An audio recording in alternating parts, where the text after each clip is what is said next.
de 17 años podrían estar en riesgo. ¿Por dónde estás? Código cero. Delta 2, aquí voló.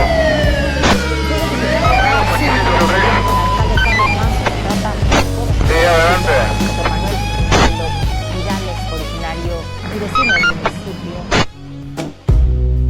¿Qué tal? Buenas tardes a todos. Bienvenidos a un episodio más. El día de hoy nos encontramos con el licenciado Juan Robledo Chamorro, jefe de servicios periciales de la Fiscalía de la Gustavo Madero, aquí en la Ciudad de México. Buenas tardes, mucho gusto.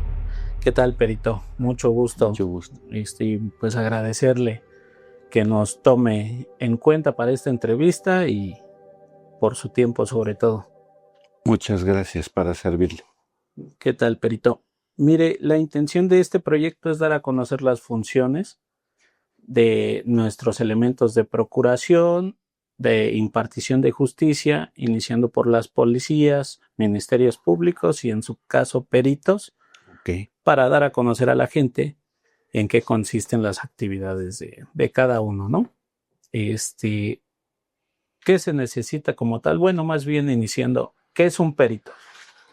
Un perito es un experto en una ciencia, en una técnica, en un arte o en un oficio. Entonces, un perito debe de ser un experto en estas cuestiones para poder pues opinar como lo que es un experto. Eso es un perito. ¿Nos pudiera compartir cuál es su formación profesional académica para entender más un poco más? Yo no estudié nada relacionado al principio con la Procuración de Justicia, con los servicios periciales. Yo soy egresado de la Facultad de Medicina de la UNAM. Ya con el tiempo estudié la licenciatura en criminalística. Pero al principio pues yo no sabía ni qué era servicios periciales. Yo terminé la carrera, puse un pequeño consultorio que apenas estaba acreditando y bueno, tuve la inquietud de ingresar a trabajar. Por ahí una persona me iba a recomendar para entrar en ese entonces era la Procuraduría General de la República. Pero en determinado momento, revisando en ese entonces, ahora ya no se usa, la sección de empleo del periódico Universal, vi una convocatoria de una hoja completa del periódico, a donde estaban solicitando personas para ingresar como perito. Fue cuando yo empecé a investigar qué era esto. Y bueno, vi que rebasaba los requisitos. En ese entonces se pedía únicamente la preparatoria, aunque la mayoría de los que ingresamos ya íbamos con licenciatura y uno que otro con maestría. En ese entonces no se requería, solicitaban prepa. Actualmente no se puede con prepa, todo mundo tiene que tener licenciatura como mínimo. Y de ahí para arriba, ahora es al revés, casi todos traen maestría y algunos ya doctorado. Entonces, yo vi la convocatoria, participé, en ese entonces, si mal no recuerdo, fuimos alrededor de 4,500 aspirantes. Aplicamos un examen, tanto de conocimientos como físico, y nos quedamos alrededor de 120 personas en el Instituto de Formación Profesional. Posteriormente tomamos un curso de 9 meses y nos graduamos 97 personas.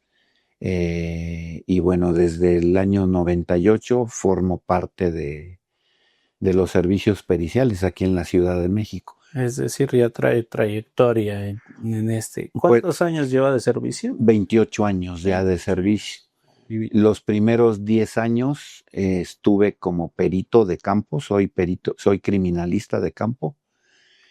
En el año 2008 concursé por oposición para una plaza de supervisión. Afortunadamente me hice de la plaza y desde el 2008 hasta el 2014, a finales del 2014, 6 años fungí como perito supervisor. Ok. Y desde finales del 2014 hasta la fecha, soy perito en jefe, supervisor de zona actualmente de la Fiscalía en Gustavo Amadero. He estado en Magdalena Contreras, Álvaro Obregón, Azcapotzalco. Siempre adscrito aquí a la Ciudad de México. Siempre yo formo parte de la plantilla de peritos de la Fiscalía de la Ciudad de México. Muy bien. Ahora hablando en relación a la Ciudad de México, ¿con cuántas especialidades o peritajes, especialidades como tal, cuenta la jefatura de servicios Miren, periciales? en este momento no tengo el número exacto. Hasta hace un par de años eran 34, 36. Ahorita pienso que deben de ser alrededor de 40 especialidades de servicios periciales aquí en la Ciudad de México. Aquí en la Ciudad de Sí. México. En relación a esas especialidades, ¿cuál es la que usted maneja? ¿Cuál desempeña? Yo soy criminalista de campo. Soy perito criminalista de campo. La criminalística es una ciencia y es la ciencia que investiga el delito, es la ciencia de lo relativo al delito. Luego entonces, dentro de estas 40 especialidades que tenemos, habemos criminalistas de campo, hay fotógrafos forenses, hay médicos forenses, hay químicos, hay antropólogos. Es un sinnúmero de especialidades que todos formamos parte de la criminalística. Ok. Por lo tanto, todos somos criminalistas. Mi especialidad es aplicar criminalística directamente en el lugar de intervención. Y bueno, el criminalista de campo es una especialidad que debemos de conocer, pues, de muchas especialidades, porque tenemos que interpretar y valorar muchas cosas que podemos encontrar en un escenario de delito. Muy bien. En relación a esa especialidad y a esa labor que usted ha venido desempeñando, ¿nos pudiera compartir alguna experiencia respecto a esa labor que usted ha desempeñado? Híjole, pues tengo muchas experiencias. Realmente me cuesta trabajo pensar en solo una. He trabajado con miles de cadáveres, pero bueno, pensando en una en particular, hay una que me trae gratos recuerdos porque tuve muchos problemas. Tuve muchos problemas y problemas entre comillas. Realmente no fueron problemas, pero pues anduve angustiado un ratito y presionado, estresado. Por lo complejo del asunto. No lo complejo, porque a mí yo andaba en el campo trabajando con mi compañero y vía radio. Ahora ya casi no se usa el radio, todo es por WhatsApp. Pero en ese entonces vía radio nos avisan que nos traslademos a la zona de acá de Cuautepec para atender un homicidio, una muerte violenta por disparo de arma de fuego. Entonces mi compañero iba manejando la ambulancia, yo iba como copiloto y bueno, durante el trayecto yo iba repasando mentalmente qué es lo que tenía que hacer, qué es lo que tengo que buscar y voy haciendo mi gestión, ¿no? Pensando qué tengo que hacer cuando llegue al lugar. Y cuando llegamos, pues lo que siempre hacemos, anotar la hora de arribo al lugar, las condiciones de iluminación, etc.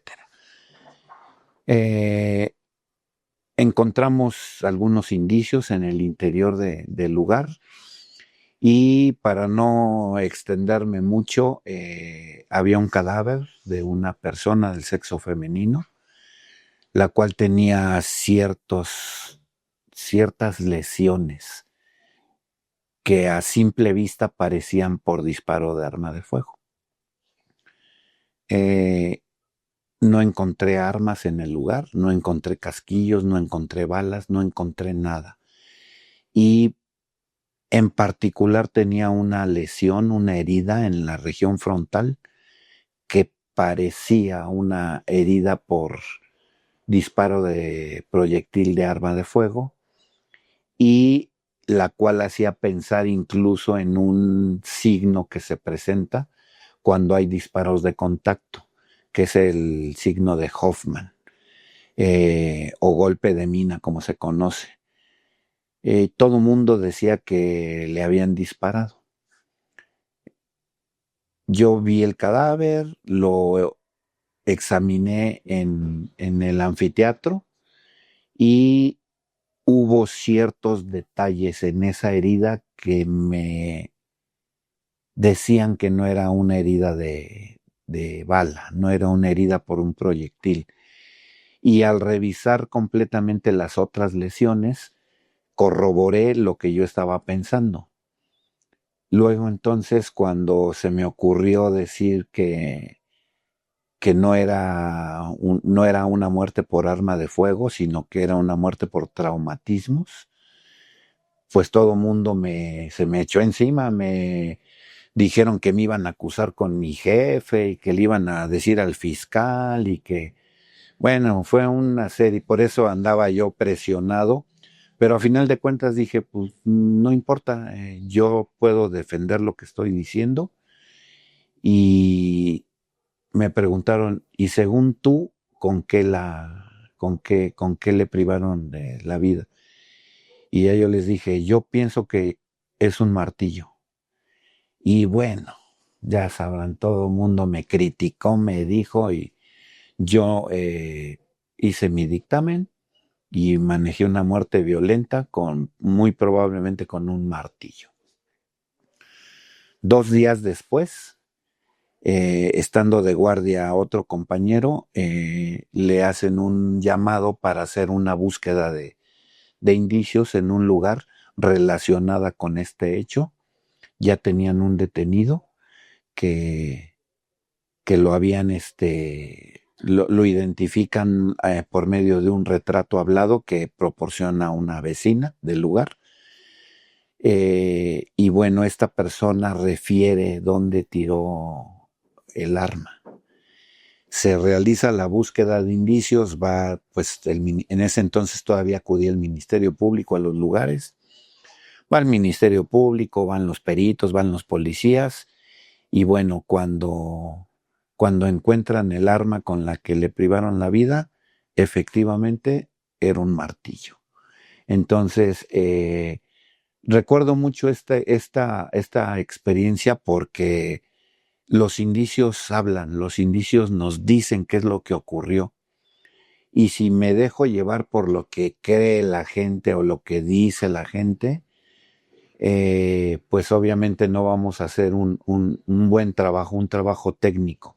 Los indicios ahí están, el cadáver me dice, me platica el lugar, qué fue lo que ocurrió, y podemos reconstruir un hecho con base en el análisis de estos indicios. Entonces recuerdo mucho esa experiencia por lo mismo. Claro, al final del día, pues eso es lo que los hace expertos, ¿no? La opinión Claro. de saber cómo dar con esas conjeturas a través de las experiencias, de los estudios que ustedes tienen y de llegar a ciertas conclusiones que muchas veces en apariencia no pudieran ser así, ¿no? Y que es con lo que nos vamos muchos, ¿no? Sí, perdón, una cosa es el que yo creo, claro, pasó así, ocurrió esto. Yo no puedo fundamentar algo con algo que yo piense que se dio de esta forma, no. Lo tengo que demostrar con indicios. Y que hay formas de comprobarlo como tal, ¿no? Claro. Sí, de hecho, en este apartado me gustaría tocar que al momento que hacen ustedes como tal esa recolecta de indicios, ¿no? Ustedes rinden un dictamen pericial. Lo comentábamos antes de la grabación. ¿Qué diferencia hay entre un peritaje y un dictamen pericial? Ok.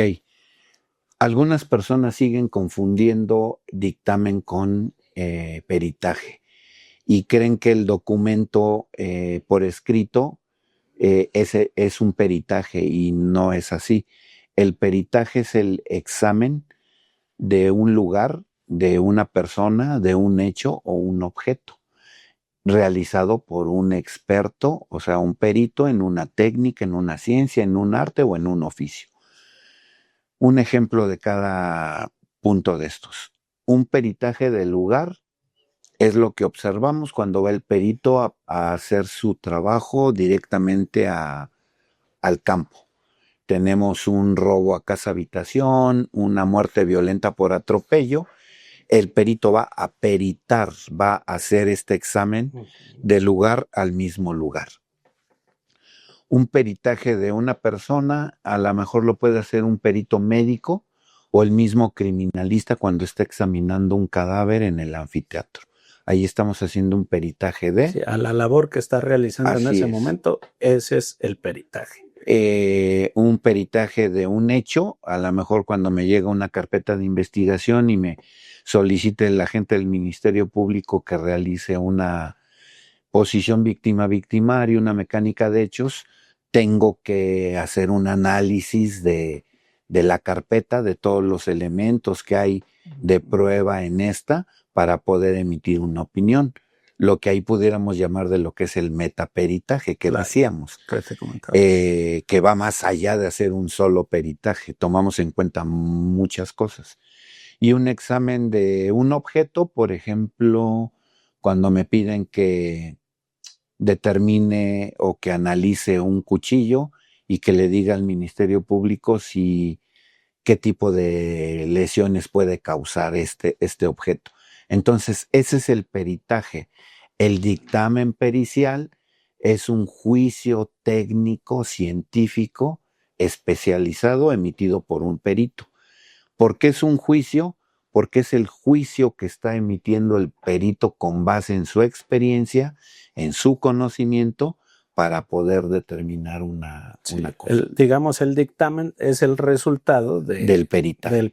Así es. Y que incluso, saliéndome un poquito del tema, en cuestiones procesales, muchos abogados incluso confunden hasta por el estadio procesal lo que es un indicio, lo que pasa a ser un dato de prueba, lo que pasa a ser un medio de prueba y que al final pasa a ser una prueba, ¿no? Claro. Entonces sí hay que tener como cierto dominio de ese hecho porque, digo, incluso en el área legal, jurídica, en un juicio, el estadio procesal, la forma de ofrecerlo, el dictamen o la pericial cuenta mucho y eso nos puede traer consecuencias o beneficios dependiendo cómo se maneje, ¿no? De hecho, se puede decir o se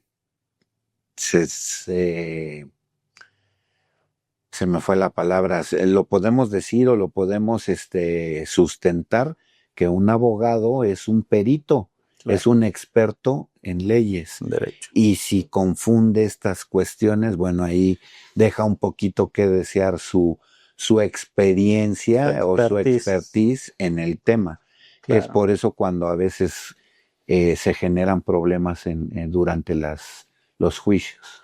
¿Qué cree que por ahí hay un asuntito que tenemos y que cabe mencionarlo, donde hay dos investigados, ¿no? Simplemente que a uno lo investigan, bueno, le giran su orden de aprehensión y le ejecutan 2 años antes que otro, entonces inicia su proceso, va a la parte acusadora a la etapa de juicio oral, como tal, lo ofrecieron como medio de prueba, desahogan su testimonio, pasa a ser ya una prueba. Posteriormente, 2 años después, se ejecuta la siguiente orden de aprehensión en contra del otro sujeto. Y ahí el dictamen, bueno, más bien el testimonio varía en cuanto a lo que tiene por escrito en esa etapa procesal el Ministerio Público, el testimonio que rindió en la fiscalía, en la entrevista, en su primera entrevista, a lo que dijo en la etapa de juicio, y estamos hablando de los mismos hechos. Entonces, mi análisis fue, tiene más peso, una prueba, porque ya está desahogada, ya fue ante una autoridad judicial, el abogado y demás, a un dato de prueba que obra en una carpeta de investigación. Entonces, a mi análisis y mi entender, esa prueba debió haber dado, pues como tal, hecho un lado ese dato de prueba. ¿Sí funciona así en servicios periciales o estoy equivocado? Bueno, en servicios periciales, nosotros cuando mandamos un indicio al laboratorio, es un dato, no es un Es un indicio. es un indicio, pero en este sistema se conoce como dato de prueba. Dato de prueba. Cuando se analiza y se demuestra que el indicio sí está relacionado, se convierte en medio de prueba. Y cuando se desahoga y ante el juez, es una prueba. Entonces, esa es la cadenita que la evolución de los indicios. Claro. En un lugar de intervención podemos encontrar cientos de indicios. Claro. Pero no todos tienen relación con el hecho. No todos pasan a ser. Así es, algunos se van a quedar como dato de prueba y algunos iban a ser medios de prueba y van a llegar a utilizarse como prueba. Claro, ahí ya sería trabajo del agente del Ministerio Público o fiscal elegir qué dato de prueba es el que se relaciona con su teoría del caso. Así ¿no? es. No los desecha. Así es. Muy bien.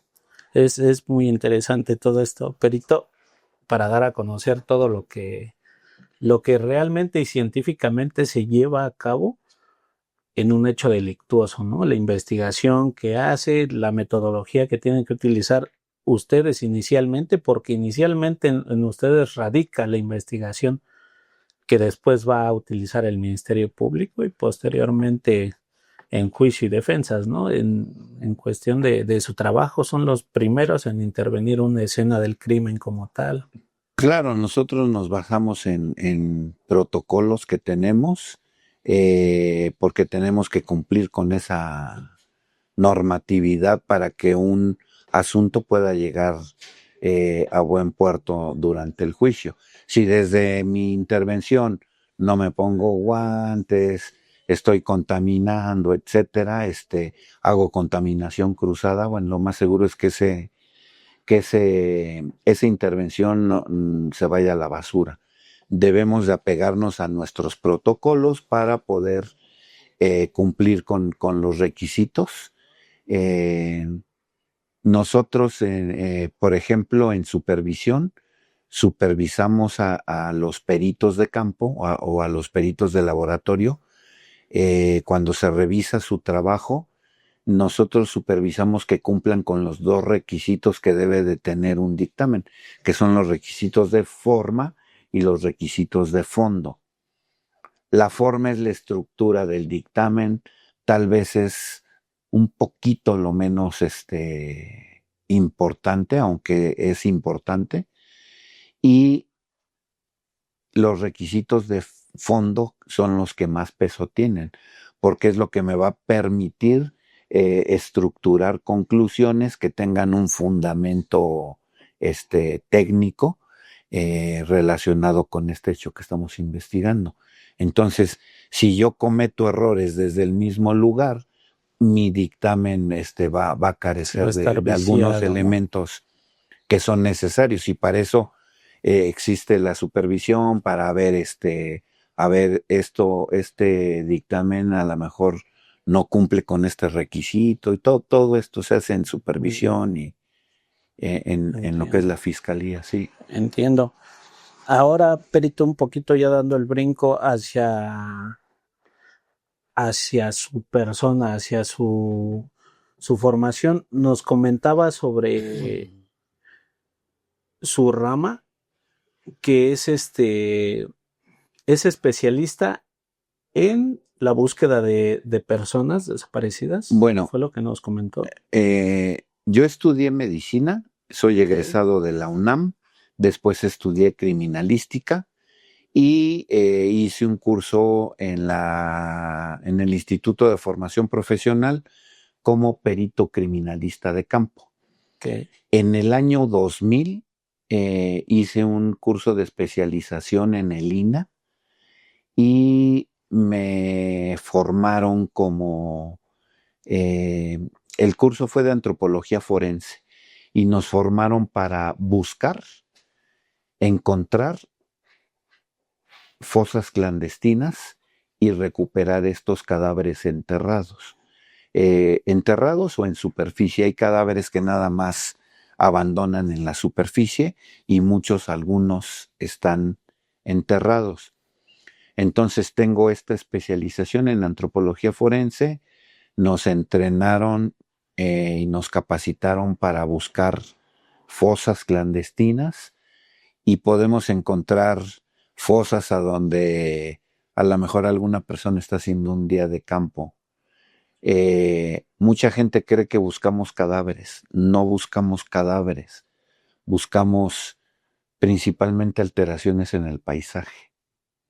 Si nosotros enterramos un cuerpo, sea de una persona o de un animal, en un lugar, este cuerpo se va a estar descomponiendo y de cierta forma está nutriendo ese microambiente y esos nutrientes que hay en que se están desprendiendo del cuerpo van a hacer que esa tierra pues tenga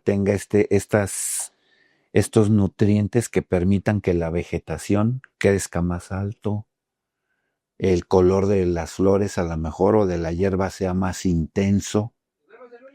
Entonces es lo que buscamos en un lugar.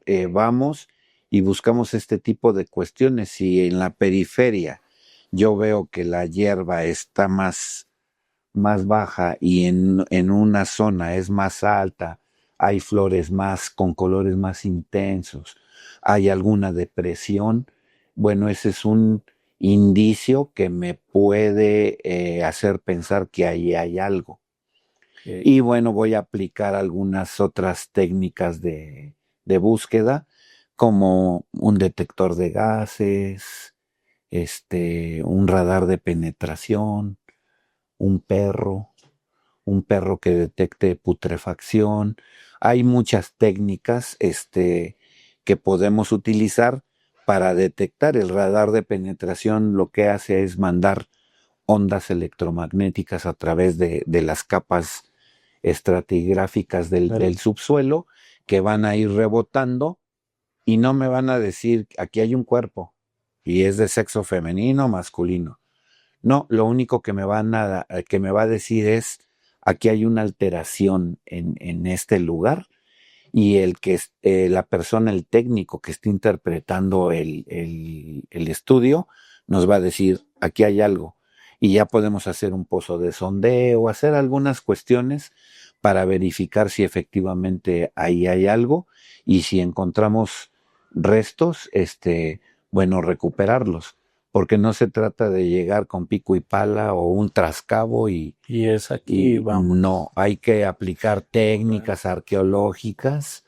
Es un trabajo muy cansado, un tanto difícil y más para los que no somos arqueólogos, antropólogos, es sumamente difícil, pero es muy gratificante porque cuando se trabaja técnicamente se pueden recuperar cuerpos, se puede ver la posición que guardaba cuando lo depositaron, podemos encontrar incluso balas dentro, huellas, marcas de herramienta con la que cavaron la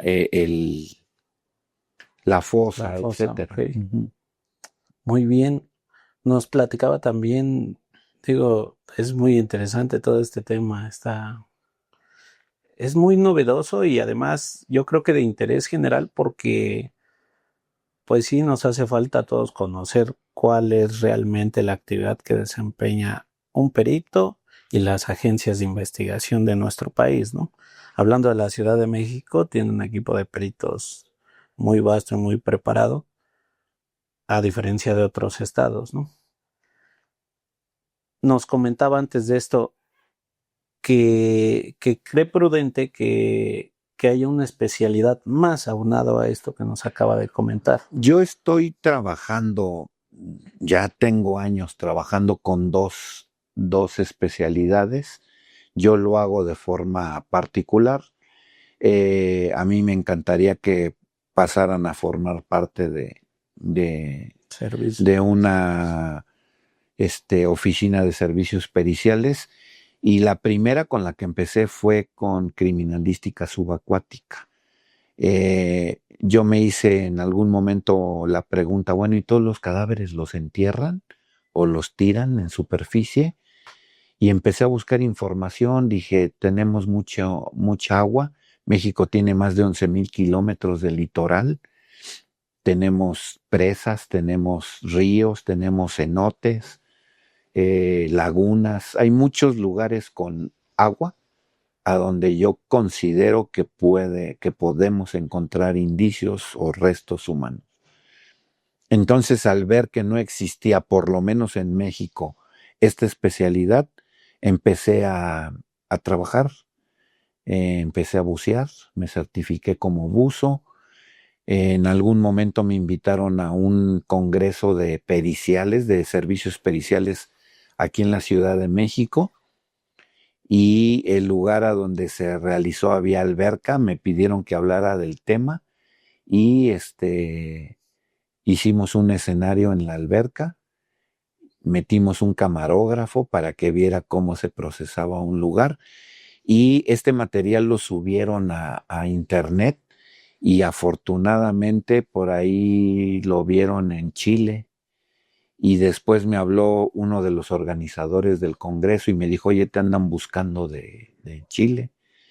Y empecé a tener contacto con el equipo chileno de criminalística subacuática. Tenemos un poquito de diferencias porque ellos son policías de la Armada de Chile, y los que lo estamos haciendo aquí en México somos peritos. Ellos se meten y sí medio procesan un lugar subacuático, pero hay peritos en la embarcación dándoles instrucciones. Indicaciones. Para mí eso no tiene mucha funcionalidad. No me refiero a que esté mal hecho su trabajo, porque los buzos son muy buenos, pero un criminalista de campo, en este caso, tiene que ir al lugar. Claro. Tengo que observar. Claro. De eso se trata la criminalística, es la ciencia del pequeño detalle. Yo no puedo estar dando una instrucción si no estoy observando.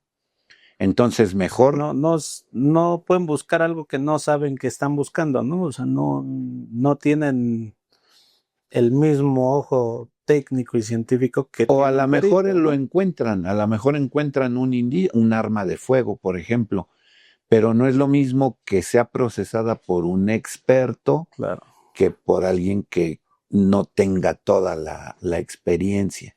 Entonces tenemos ahí algunas diferencias, pero básicamente hacemos criminalística subacuática. Y después empecé a trabajar con perros. Actualmente tenemos una perrita certificada en odorología forense y en búsqueda de restos humanos. Y ahorita estoy formando otra específicamente para búsqueda de cadáveres enterrados. Sí. Entonces, estamos haciendo identificación humana forense con perros, con la nariz de los perros. Y un ejemplo muy rápido y a lo mejor muy burdo. Yo puedo llegar a un lugar de intervención a donde tengo algunos indicios, un cuchillo, un arma de fuego, que yo puedo embalar su olor, el olor de las personas que tomaron ese objeto. Y lo embalo en un frasco esterilizado, con toda la técnica adecuada. De preservación. Y en condiciones normales, dice la bibliografía, que puede durar hasta 10 años. Entonces, en el momento en que la gente del Ministerio Público tenga a una persona imputada, podemos tomarle una muestra de olor. Esto se llama odorotipo. nosotros tenemos una cosa que se llama odorotipo, que es nuestra huella olorosa, y que por ahí dice un experto en bioquímica que es análoga a las huellas dactilares o al ADN, es única. Nuestro olor nos hace únicos y diferentes a los demás. Si yo tengo un imputado y le tomo una muestra de su olor, voy a tener una muestra testigo y tengo mi muestra problema que la obtuve del arma, de la piedra que le aventaron en la cabeza a alguien, del lugar, ¿no? etcétera. Claro. ¿Qué voy a hacer? Voy a tomarle muestra de olor a 5 personas o a 4 aparte del imputado y las voy a poner en frascos esterilizados y las voy a marcar con mis señaladores de indicios. Voy a traer al perro, obvio en condiciones controladas, de ambiente, de aire, etcétera, y al perro, que obviamente debe de estar certificado, le voy a poner la muestra base, la muestra problema. El perro, trabajamos con su memoria a corto plazo. Esto es en 15 segundos por mucho. El perro va a oler la muestra, va a memorizar el aroma y lo voy a mandar a la línea a buscar. Le voy a decir, busca. Y él va a ir a meter su nariz en todos los frascos y a veces ni la mete, no es necesario, va oliendo y a donde encuentra la coincidencia se sienta y me dice, es este.